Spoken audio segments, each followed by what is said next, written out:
আজ আমরা জিআই যে পার্টটি নিয়ে আলোচনা করব, এই কোশ্চেনটা বারে বারে প্রত্যেকটা পরীক্ষাতেই চলে আসে, ঠিক আছে। দেখো, যেটা এসএসসি আরআরবিতে বেশি দিয়ে থাকে জিআইয়ের মধ্যে, দেখো একবারে সোজা কোশ্চেন। এখন এটা 1 নম্বর সকলেই হচ্ছে দিয়ে থাকে, দেখে গেলেই তাহলে বলেছে অড নাম্বার বের করতে হবে। অড নাম্বার তুমি কিভাবে বের করবে? 3 4 1, তাই এই টাইপগুলো দিলেই এগুলো ডিজিটকে সাম করে দেবে, সাম।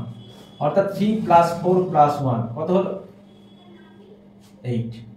তাহলে এটা কো ডিজিট সাম করো, তাহলে 3 + 4 + 2 তাহলে 9 হচ্ছে। সিমিলার ভাবে 3 এরটাও করো, দেখো 8 + 1 + 0 তাহলে কত হলো? 9। 4 এরটাও ডিজিট সাম করো, 4 + 0 + 5 তাহলে হচ্ছে 9।